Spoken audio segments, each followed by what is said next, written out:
Olá, pessoal. Hoje na aula da disciplina de contabilidade de custos, nós vamos falar, continuando a parte de esquema básico de custo, a parte de departamentalização, né?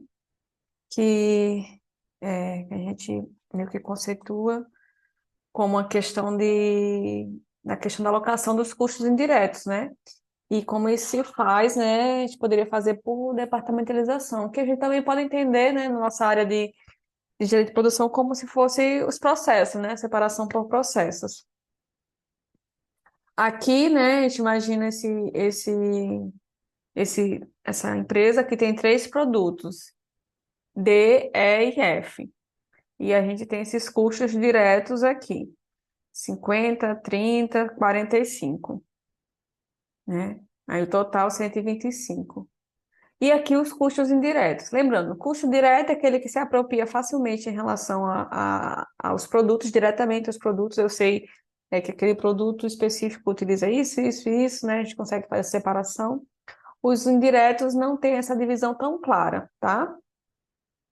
Então, por exemplo, a gente tem depreciação de equipamentos, manutenção de equipamentos, energia elétrica, supervisão da produção, outros custos indiretos. Esses custos meio que são aplicados para os produtos e não tem uma fácil distinção, que é para um, que é para outro, né? Então, é, tem essa questão de não conseguir apropriar facilmente aos produtos.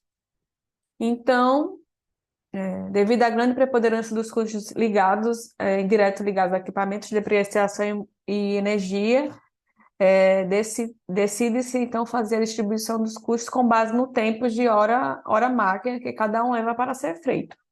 Então, assim, então já começa a questão aí de estabelecer um critério para esse rateio desses custos indiretos, né? Então, começa dessa forma.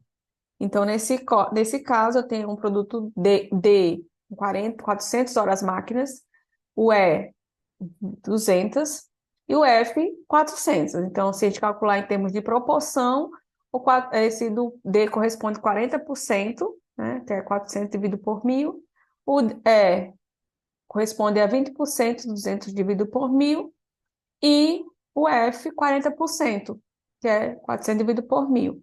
Então, a gente teria esse rateio. Então, a gente vai ter.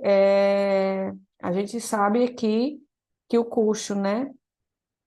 Aqui, esse é o custo que eu tenho para ratear, esse valor aqui, né? Direto. Então, a gente meio que divide por 1.000, né? Hora 115 por hora máquina. Aí, a gente vai fazer esse rateio, né? Conforme ele dividir esses 115.000 para os três produtos, né? Se a gente considerar, em relação à hora máquina, o primeiro, 40% de 115.000 dá 46.000. 20% de 115.000, 23.000. 40% de 115.000, 46.000. Então, a gente tem o valor dos custos indiretos para cada um, utilizando esse critério de hora máquina, os custos indiretos e o custo total, né? Aqui fica a somatória, né, do custo indireto mais custo indireto para cada produto. Então, o total do produto D vai ter 46.000 mais 50, 96. O E, 23 mais 30.000, 53.000. O F, 46.000 mais 45.000, 91.000. E aqui o total. Aí, complementando, né, a gente vai, né, complementando essa investigação adicional, verifica também que o gasto de custo indireto na produção não é uniformemente aplicado nos setores, né? Acho que eu pulei um slide aqui, gente. Isso aqui. Deixa eu ver. Ui, ui. Pronto. Aí vamos à questão assim, tá, mas a gente poderia, em vez de fazer hora máquina, a gente poderia dividir por departamentos. Por exemplo, eu tenho um corte, nesse caso, montagem e acabamento. Então, será porque a gente não pode dividir por departamento ou processo, né, como se diz? Então, suponhamos, entretanto, que ao se analisar mais diretamente ao processo de produção, se verifica-se que, apesar dos totais de horas máquinas consumidos por eles serem aqueles mesmos, existe uma grande disparidade entre os produtos. O produto D gasta um total de 400 hora máquinas distribuída nos 3 setores: corte, montagem e acabamento, como está aqui embaixo. O produto E só passa pelo corte, não passa nem por montagem nem acabamento. E o produto F passa somente pelo montagem e acabamento, não passando pelo corte. Aí, da forma que a gente fez anteriormente, por exemplo, o produto E, ele está sendo atribuído para ele custo de montagem e acabamento, mesmo que não tenham passado por esses processos. Então, a outra proposição é analisar por setor e atribuir conforme os departamentos, os custos de departamentos aos produtos. Então, no corte, eu tenho disponível 300 horas, montagem 300 e acabamento 400, e totalizando 1.000 naquela mesma distribuição aqui, tá? Só que ao invés de usar esse total aqui para fazer rateio, a gente vai utilizar por departamento. Então, assim, a gente tem aqui esses cálculos, né? Foi apurado esses cálculos dos setores, né, distribuído, por exemplo, corte, que é gasto de depreciação, manutenção, energia, supervisão e outros custos indiretos, para montagem a mesma coisa e acabamento. Então, o total que eu gasto no corte é 45.000, montagens 15.000 e acabamento 55.000, que é os mesmos custos indiretos que a gente viu lá aqui no começo, né? Ó. São os mesmos 15.000, só que a gente conseguiu dividir por setores.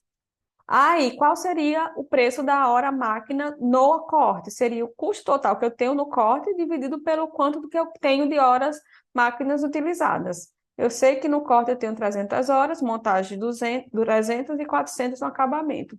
Então, eu vou dividir o custo que eu tenho em cada setor sobre a quantidade de horas máquinas. Então, 400.000 dividido por 300. Aqui é versus, né? Não é bem um vezes aqui, tá, gente? É dividido. Você vai dividir 415.000, dividido por 300, vou ter 150 horas máquinas. Para montagem, 15.000, que é o total que custa sobre 300, vai ter 50 horas máquina. E 55.000 dividido por 400, o valor também que eu vou ter de custo do acabamento. 137.400 horas máquina. E aqui no total vai ser o mesmo valor, só que aqui a gente vê um geralzão, né? Aqui a gente fez por setor. Então, a gente vai usar agora o critério de não utilizar esse total, a questão do rateio aqui, utilizando esse total, e sim por setores, que é a questão dos departamentos, dos processos. Aí aqui eu tenho essa tabelinha. Daqui, quanto eu gasto de cada produto em horas, né, em cada setor. Então, eu vou multiplicar essa quantidade vezes o valor da hora máquina naquele setor. Então, aqui no corte, eu sei que é 150 hora máquina, então eu vou ter 100 vezes 150, aqui o valor, produto D, na montagem, o valor da hora máquina na montagem, vezes a quantidade que eu utilizo do D, e no acabamento a mesma coisa, eu vou ter o total aqui do que eu gasto no D. Não é, que era o mais discrepante que a gente via, só tem horas no corte, que é 150. Então, a gente vai multiplicar a quantidade que eu gasto de horas que eu utilizo vezes o valor. E vou ter o valor aqui no total do E. E para o F, eu tenho horas em montagem e acabamento, né? Que é a quantidade que eu utilizo vezes o valor em cada setor. E aqui o total. E esses valores aqui totais, gente, aqui embaixo tem que bater tudinho, né? Então, vocês vão fazendo a questão do custeio e comparando, né? Que era o que eu tinha aqui disponível aqui, ó. Aqui, ó, tem que bater e o total também. Então, aqui bater. Então, aqui tem o valor de cada produto. Então, aqui a gente vai comparar, por exemplo, aqui, sem departamentalização, sem essa divisão por processo, aqui os valores, e com departamentalização, com a divisão desses processos, por processo, a gente tem esses valores. Então, a diferença, né, entre os custos dos produtos, a gente tem um percentual, né, variando, né, aqui entre 12, né, e 28 aqui negativo, né? Então, a gente tem aqui uma discrepância, né, bem alta. Então, aí já mostra um pouquinho da questão dessa questão de dividir por processo, porque pode ser vantajosa, né? Verificamos que existe, né, O grau de distorção entre as duas formas é grande, né? Apesar de qualquer arbitrariedade do custeio por hora máquina, é claro que a alocação, a departamentalização estarão sendo cometidas menos injustiça. Não que vai ser injustiça a questão do custeio, mas quando você separa por departamento, a gente percebe que tem uma diferença maior. Até produtos que não passam por setores específicos, processos, ele tem atribuído, se você não departamentaliza, aquele custo. Então, se a empresa analisasse a lucratividade de seus produtos ou tentasse administrar os preços de venda com base em seus custos de produção, verificaria então que a base na departamentalização precisaria aumentar os produtos D e E e diminuir no F. Então, sérios problemas poderiam ocorrer em relação ao mercado, né? Então, por questão de processo de custeamento errado. Então, a gente meio que tem que ter esse cuidado quando a gente utiliza esse critério de custeio, né, equivocado para não ter problemas decisórios. Então, aí fica já essa questão de por que departamentalizar pode ser algo interessante. Então, aqui a referência, e era isso, gente.